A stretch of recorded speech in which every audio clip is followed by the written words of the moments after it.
Dobrodošli u audio podcast Skrivene stvarnosti.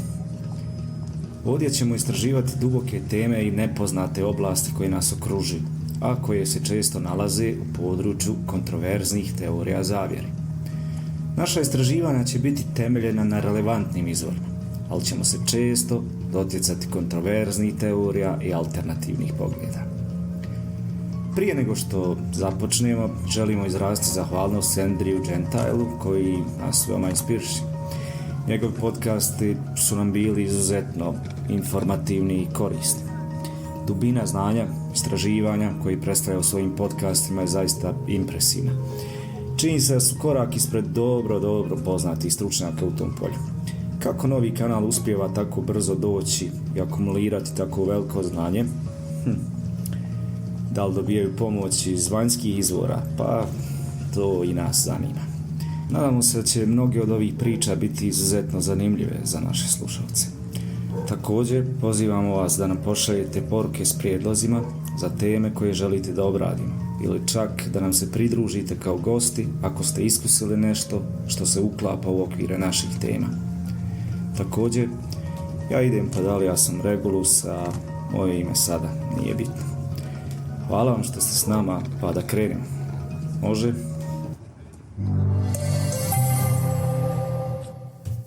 Kada je bušilica dostigla 14,4 km, probila je kroz čvrstu stijenu i ušla u veliku pećinu koja tamo nije trebala biti. S površine su naučnici mogli čuti nešto što dolazi iz rupe. Spustili su uređaj sa mikrofonom. U pećini 9 milja ili 14,4 km ispod površine bilo je zraka, ali uglavnom otrovnog plina, a temperatura zraka je bila preko 1000 stepeni. Ništa od tog nije imalo smisla. Uključili su mikrofon i slušali. Ono što su čuli natjeralo je većinu posade da odmah da otkaz. Za one koji su ostali, situacija je postala još gora. Nazvali su to vrtlog prema paklu.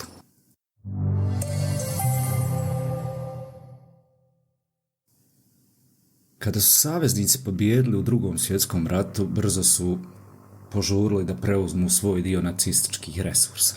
Zlato, oružje i nafta.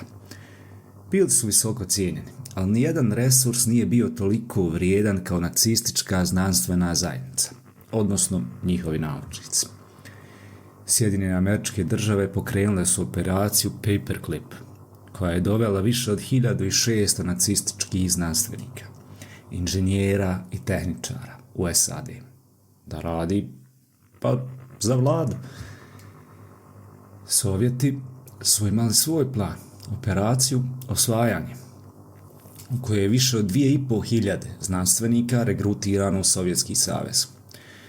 Ovaj priliv talenata pokrenuo je znanstveno rivalstvo koje će trajati sljedećih pola stoljeća. Nuklearna tehnologija, naravno, bila je prioritet za oružje i energiju. Najistaknutije takmičenje bila je trka u svemir.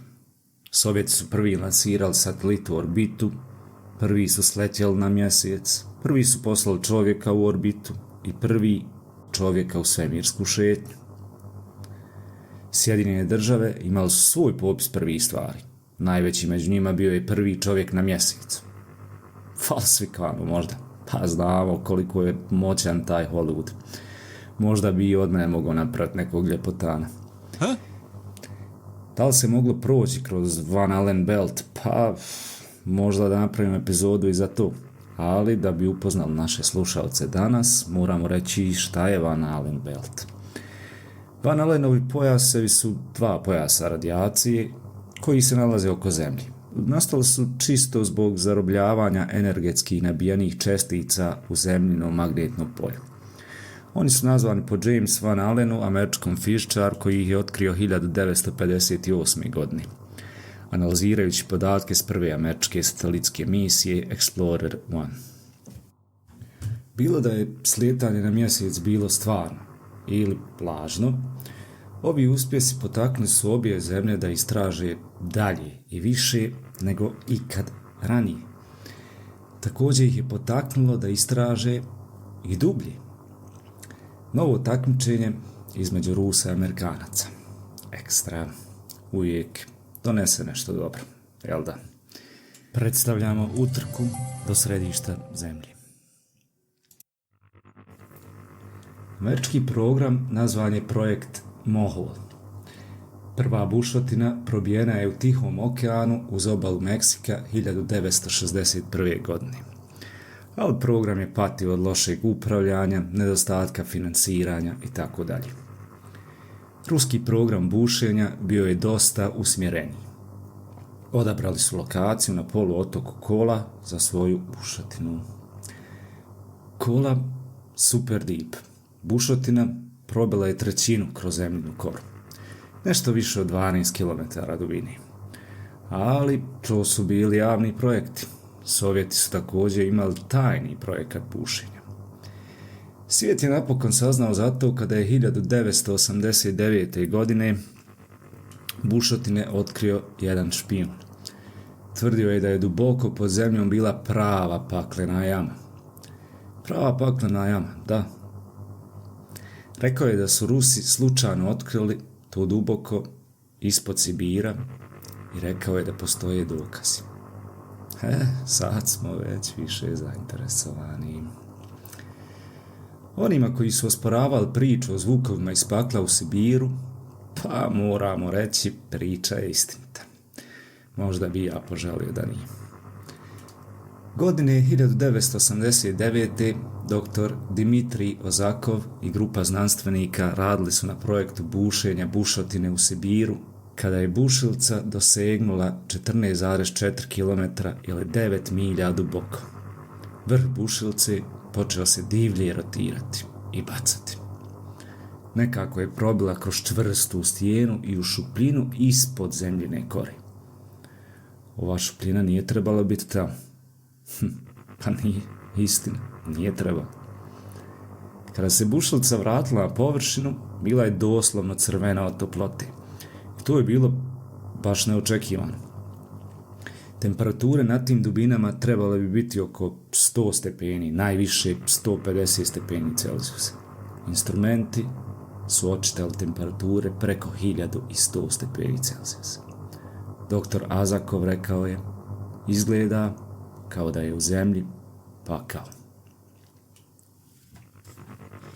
Sljedeće otkriće prema doktoru Azakovu bilo je najšokantnije i natjeralo je neke ljude da napuste projekat. Na površini su čuli čudne zvukove iz rupe. Prvo su inženjeri pomislili da je to njihova oprema, pa su isključili sve mašine. Ali zvuk je i dalje bio tu, prisutan. Dio istraživanja na lokaciji bio je za snimanje zvuka kretanja zemlje pomoću specijalizovanih mikrofona, pa su spustili jedan od ovih mikrofona u rupu. Iako je bio dizajniran da radi na visokim temperaturama, mikrofon se pregrijao samo u nekoliko sekundi. Ali nekoliko sekundi bilo je dovoljno da se dokaže da je zvuk definitivno dolazio iz unutrašnjosti zemlje. I blago rečeno bio je uznemirujući. 9 milja ispod površine, odnosno 14,4 km u super zagrijanoj pećini, čuli su se ljudski krici u agoniji. Doktor Azakov citiran je kako kaže: mogli smo čuti hiljade, možda milijune u pozadini duša koje vrište. Nadam se da ono što je dolje će tamo i ostati. Azakov je vjerovao da su bušili ravno u sam pakao. Polovica znanstvenika odmah je dala otkaz. Oni koji su ostali na radnom mjestu doživjeli su još veći šok. Kasnije te noći oblak plina izbacio se iz bušotine i poprimio oblik velikog šišmiša ili krilatog demona. A u plinu su bile i napisane 3 riječi: osvojio sam sve. Radno mjesto je eruptiralo u strah, a zatim je medicinsko osoblje primilo poziv od nekoga. Stvarno je znamo od koga, vjerovatno KGB-a ili ruski KGB, po našem, narodno rečeno. a medicinarima su govorili da svima daju vrstu sedativa koji će izbrisati njihovo kratkotrajno pamćenje. Sovjeti su koristili droge poput onih za žrtve u šoku. Ovi dokazi dolaze od medicinskog osoblja koje se aktiviralo na mjestu nesreće. Ali, da budemo iskreni, mislim, ko vjeruje u ovo? Pa, možda vas nešto može razveseliti ili uznemiriti, kako koga. Zato što sam ja dosta hrabar, ja sam se onako samo trznuo, ali da, postoje dokazi, postoji snimak od 17 sekundi koji ću vam pustiti. Spremni?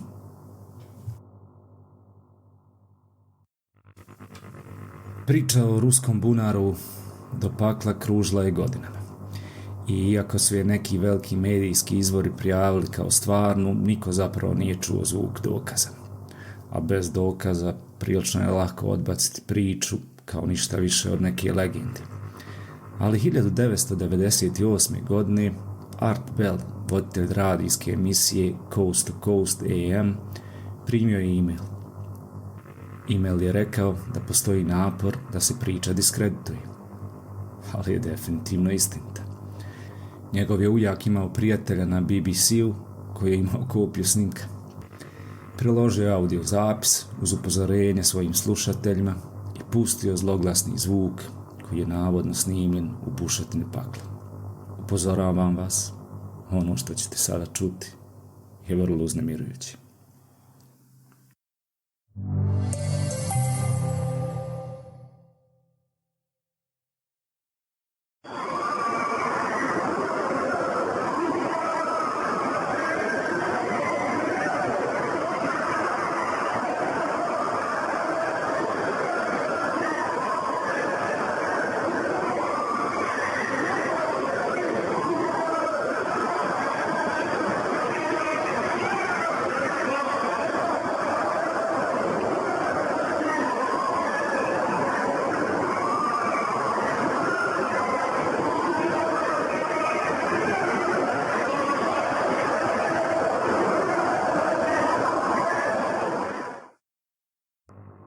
Pa šta mislite sad, da uzmemo neke ruske lijekove za spavanje, nešto, možda nas izađe jeftinije, ne znam, eto. Treba razmisliti.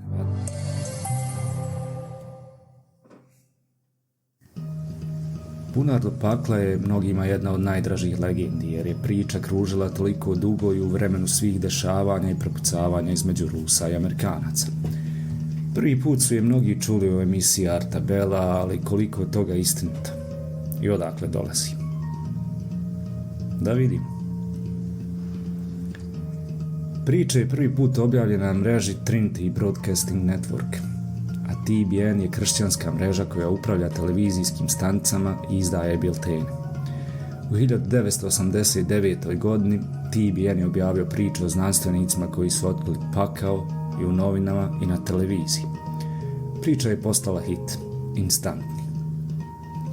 Rich Beller radio je kao voditelj za Christianity Today. Dobio je toliko poziva u priči da je odlučio otkriti porijeklo. Kad je kontaktirao Trinity, rekli su da je priča apsolutno istinita. Sad, možda sam ja malo uplašen. Dok ja spavam, neko će da probuši zemlju. Super. Možda večeras neke tablete za spavanje, ne znam. TBN je rekao da im je izvor bila finska publikacija Amenosastija, koja je, rekli su, bila široko poštovani znanstveni časopis. Je li to istina? Ne. Nije istina. To je bio pa mali časopis. Tako je Rich Beller kontaktirao njih. Rekli su da je članak napisan iz sjećanja, super novinarstvo, ko kod nas na Balkanu. Ta osoba se sjećala da je vidjela to u časopisu u kojem su čitatelji mogli poredati bilo kakve riječi koje su htjeli bez izvora ili provjere činjenica. Možda New York Times? Ne, ni on. Ponovo ništa. To je bio drugi finski list. Čitatelj koji je prijavio pročitao ga je u finskom biltenu koji je pokrivao paranormalne priče. prije toga priča je bila u drugom listu iz Kalifornije i tako dalje i tako dalje i dalje. Priča je bila samo trači pretjerivanja, ali tvrtke koje su objavile prvenstvenu priču nastavili su da je brani. Kako stoje stvari, priča se i danas dan povremeno pojavljuje svakih nekoliko godina. Ponekad je rupa bila u Aljasci, ponekad u Norveškoj, ponekad je demon samo veliki šišmiš, ali taj zvučni zapis koji smo mi čuli uvijek je bio uključen, što dodaje malo našim alatima za razmišljanje. I ne, naravno, to nisu bili krici milijuna duša u paklu, to je zapravo slojeviti i petljani dio zvučne trake iz horror filma. Većina ljudi misli da je iz 1972. godine bečki horor Baron krivi, ali nismo to još mogli da utvrdimo. Koliko god volio priču o bunaru do pakla, mislim da možemo nazvati da je ova priča demantovana. Danas nema previše projekata dubokog bušenja koji još uvijek djeluju.